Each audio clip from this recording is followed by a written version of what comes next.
Hey, good morning. It's Paige Browning. It's Monday. This is Seattle Now. Seattle is well known for its drag queens, but during the pandemic, drag venues have been mostly sitting empty. No crowd, no cheering, no stage, stunts, or catwalks. Things opened up this summer, but shows are still very different than they were before the pandemic, and Delta is making things even more complicated. Today we'll learn how drag queen Irene Dubois plans to navigate this current phase of the pandemic. But first, let's get you caught up. Governor Inslee's facing a new lawsuit over his vaccine mandate for state employees. A union for state employees is hoping the lawsuit will force the state to bargain more over the timeline and exemptions. They also want a judge to halt the mandate until they hash things out. Meanwhile, Inslee's office says it's making contingency plans in case they do lose a wave of employees who refuse to get the vaccine. The mandate is reportedly already having an impact on the state ferry system. More runs were canceled this weekend because not enough crew members showed up. King County could get 2,000 to 3,000 Afghan refugees over the next few months. That's what the Afghan Health Initiative told the Capitol Hill Seattle blog. The group is based in King County and is hustling now to get donations and housing in place to support the incoming families. And the Washington State Fair has come back this year with a bang. Fried food, monster trucks, live bands, and a whole lot of people on Highway 2 filing into the fair. It's been so busy, the organizers had to cap ticket sales at least once over the weekend, and will keep an eye on capacity this week, too. It's at the State Fairgrounds in Monroe until the 6th. Give it up for our guest performer, Irene Dubois. I'm watching a video from 2018, before the pandemic. It's a drag performance in this small room. People are sitting right up against the stage, and drag queen Irene Dubois walks out dressed as the Martian girl from the movie Mars Attacks. She has this huge wig on, a floor-length gown, over-the-top makeup, and she's looking out at the crowd, reacting to people as they cheer. This is what drag shows are all about. They're up close and intimate. That wasn't possible during lockdown, but this summer a lot of drag venues opened their doors again. Now Delta is putting a bit of a damper on live performances. I wanted to know how performers are navigating this. So I'm here with Ian Hill. He performs as Irene Dubois. Hey Ian, thanks for joining us today. Hey, thank you so much for having me. I'm really excited to be here. So first, for those not familiar with Queen Irene Dubois, who is she? What's her personality? What's her style? Irene Dubois is kind of a manifestation of my own difficulty understanding how to navigate being a person in the 20th and 21st century. Relatable. Yeah, right.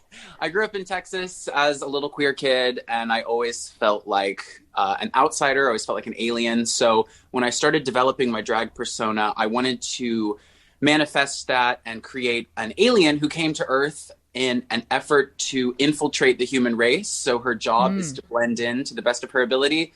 And honestly, she's not very good at it. So my performances all kind of look like someone doing their best impression of a person. And my style definitely reads as a suggestion of normal. Trying to be human. This is your signature big blonde wig, but it's not just a blonde wig. It has like a big streak of, is it gold sparkles? Gold sparkles. And it's so big because it's got to hide my giant alien brain. So what was lockdown like for you? Were you able to perform at all? At the beginning of the pandemic, the drag queens who were, let's say, under 25 years old, quickly adapted and began hosting drag shows on streaming platforms like Twitch. Some queens did shows on Instagram Live. So we all began basically filming little music videos and sending those in and doing kind of back-to-back MTV style, really, drag shows. I grew up in the theater, so what I really got out of drag was that interaction with the audience one-on-one. And without that real-life interaction, I wasn't getting what I personally liked to get out of drag. So I stopped doing digital content pretty early on in the pandemic. But some queens, I feel like, are not even going to go back to live performances because they have had such success with digital content. Wow. And what are you missing without doing a live performance in front of people? My favorite part of drag is actually hosting. I really like talking on the mic.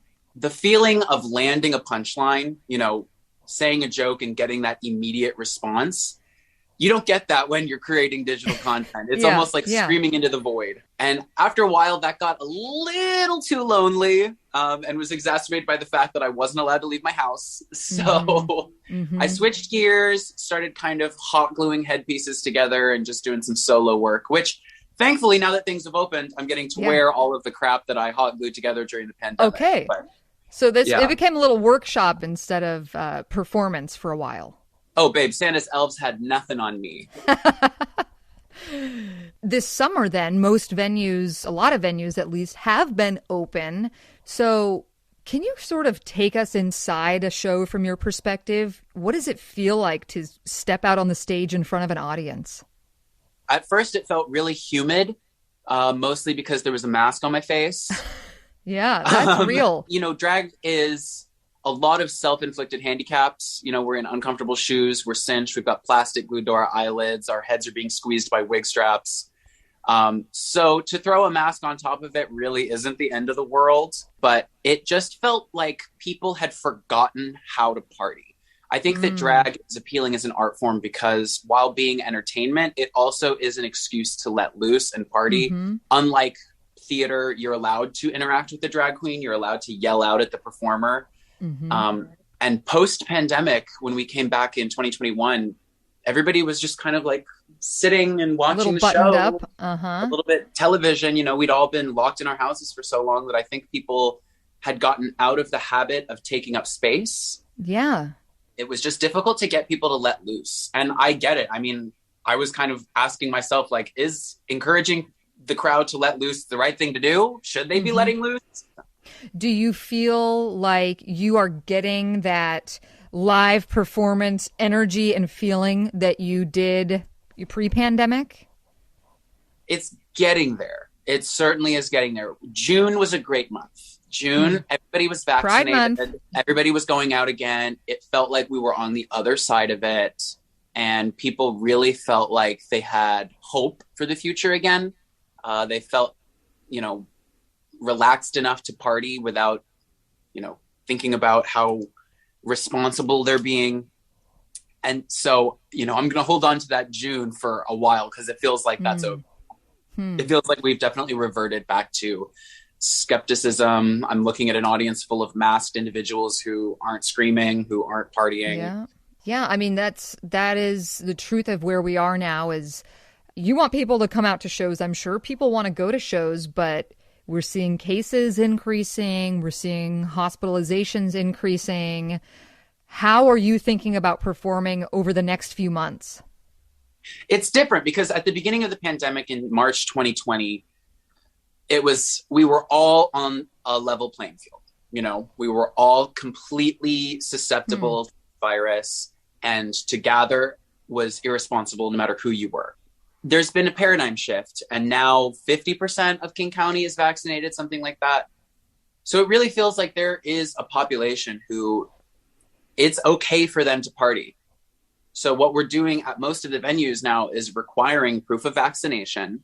Obviously, the mask mandate has returned, so you have to wear a mask if you're in the venue. But because there are solutions out there and they're available, it feels like the onus is no longer on the show producers, but rather the audience. If you are taking care of yourself, come to the show. But if you're not taking care of yourself, stay home, But at the same time, it's like, because there are breakthrough cases, because the virus is transmissible, even if you have received the vaccine, it also feels irresponsible to encourage people to gather in these large groups because we don't know who these people are going to be interacting with after the show. Right. And because everybody is kind of in this what's going to happen next vibe, it feels like if I am encouraging people to come to the show, am I contributing to the 5th, 6th, 7th wave of this virus? Am I the reason that we're still having a mask mandate?